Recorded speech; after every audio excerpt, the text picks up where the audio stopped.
We don't have a final declaration of victory yet, but the numbers tell us it's clear, tell us a clear and convincing story.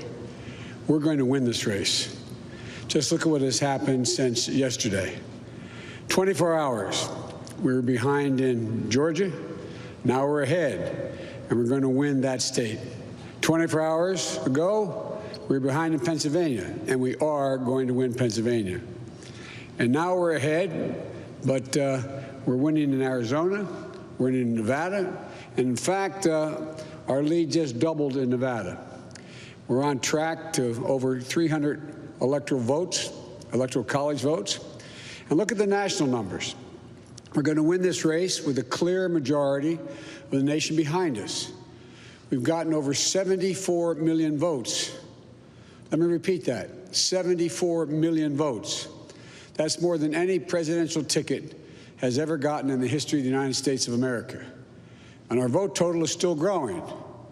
We're beating Donald Trump by over 4 million votes. And that's a margin that's still growing as well. One of the things I'm especially proud of is how well we've done across America. And we're going to be the first Democrat to win in Arizona in 24 years. We're going to be the first Democrat to win Georgia in 28 years. And we've rebuilt the blue wall in the middle of the country that crumbled just 4 years ago. Pennsylvania, Michigan, Wisconsin, the heartland of this nation. I know watching these vote tallies on TV moves very slow, and as slow as it goes, it can be numbing. But never forget, the tallies aren't just numbers.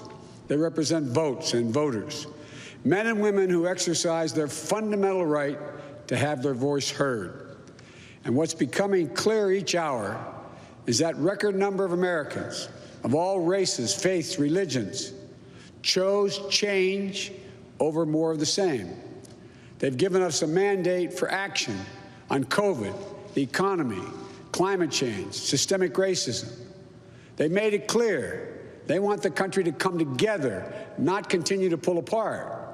The people spoke. More than 74 million Americans, and they spoke loudly for our ticket. But while we're waiting for the final results, I want people to know we're not waiting to get the work done and start the process. Yesterday, Senator Harris and I held meetings with groups of experts on public health and the economic crisis this country is facing. The pandemic, as you also know, is getting more worrisome all across the country. Daily cases are skyrocketing, and it's now believed that we could see as many as 200,000 cases in a single day. The death toll is approaching 240,000 lives lost to this virus. That's 240,000 empty chairs, kitchen tables, and dining room tables all across America. We'll never be able to measure all that pain and the loss, the suffering that so many families have experienced. We know something about what it feels like to lose someone. And I want them to know they're not alone. Our hearts break with you. I want everyone to know on day one, we're going to put our plan to control this virus into action. We can't save any of the lives lost, any of those have been lost, but we can save a lot of lives in the months ahead. Senator Harris and I also heard yesterday about how this recovery is slowing because of the failure to get the pandemic under control. More than 20 million people are on unemployment. Millions are worried about making rent and putting food on the table. Our economic plan will put a focus on a path to a strong recovery. Look, we both know tensions are high. They can be high after a tough election, one like we've had. But we need to remember, we have to remain calm, patient. Let the process work out as we count all the votes. You know, we're proving again what we've proved for 244 years in this country. Democracy works. Your vote will be counted. I don't care how hard people try to stop it. I will not let it happen. The people will be heard. Our journey is toward a more perfect union, and it keeps moving on. In America, We hold strong views. We have strong disagreements, and that's okay. Strong disagreements are inevitable in a democracy, and strong disagreements are healthy. They're a sign of a vigorous debate, of deeply held views. But we have to remember, the purpose of our politics isn't total, unrelenting, unending warfare.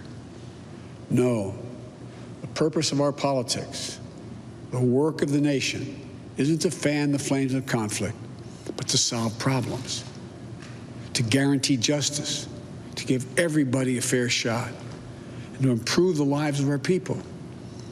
We may be opponents, but we're not enemies. We're Americans. And no matter who you voted for, I'm certain of one thing. The vast majority of almost 150 million Americans who voted, they want to get the vitriol out of our politics. We're certainly not going to agree on a lot of issues, but at least we can agree to be civil with one another. We have to put the anger and the demonization behind us. It's time for us to come together as a nation to heal.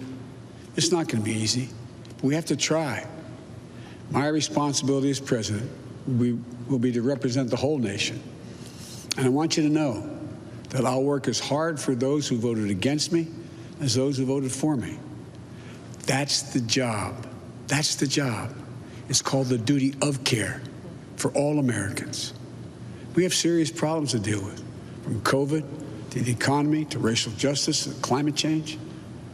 We don't have any more time to waste on partisan warfare. You know, and more than that, we have such an incredible opportunity to build the future we want for our kids and our grandkids. I've said many, many times, I've never been more optimistic about the future of this nation. There is no reason we can't own the 21st century. We just need to remember who we are. This is the United States of America. And there's never been anything we've been unable to do, unable to accomplish when we've done it together. I hope to be talking to you tomorrow. I want to thank you all, and may God bless you, and may God protect our troops. Good night. Just heard the Vice President there saying hopes to come back tomorrow. As Mary Bruce said at the top, this is not exactly the speech he was hoping to give. Instead, a brief, relatively sober speech where he made 4 key points. First, that he's very confident of victory. He said flatly that he expects to get 306 electoral votes, win 4 of the 5 states that are still remaining out there. Number 2, that we still have to be calm and patient as all the votes are counted. That's what's sacred about this democracy. He was clear on that as well. Made it very clear that his 2 top priorities as president that he's already working on, getting control of the pandemic, getting the economy moving again, and finally making a plea to get the vitriol out of our politics so that we can all come together again. Rahm Emanuel said it's not the speech. He's coming back tomorrow to give another speech, he hopes. Should he have given this one? Look, I think that all of us, the short answer is yes, because I think all of us have the same angst of this lack of closure here. You have the spiking of COVID. I think people all want some end here to something where there's a period at the end of the sentence, and you have that kind of cathartic end. So he had to give his speech. I think the back half of it is where he really wanted to go, and I would have actually, if I was writing it, would have started where he's close to ended it. This is not perfect. This is not exactly how we wanted to go, but understand what the basic tenets are and what the pieces are. I think, you know, you could argue doing it this late with the results. Obviously, they thought at this point there'd be more clarity to it. That doesn't mean, guarantee you, we're all going to be back at the set when he decides to give the other speech and he goes over 270. So they chose, we're going to get 2 bites at the apple rather than 1. So that's what the reason I think they chose to do it. And was it a mistake? It's not a mistake. Is it the best thing that they could have done? They try to make a little lemonade out of a lemon. Yeah, listen, I think they obviously planned something that they thought was going to be different. And they get stuck in, do we cancel it? And does it look weaker to cancel it or weaker to do it? But in the end, it doesn't really matter. If he goes over 270 tomorrow, no one's going to remember tonight. Hi, everyone. George Stephanopoulos here. Thanks for checking out the ABC News YouTube channel. If you'd like to get more videos, show highlights, and watch live event coverage, click on the right over here to subscribe to our channel. And don't forget to download the ABC News app for breaking news alerts. Thanks for watching.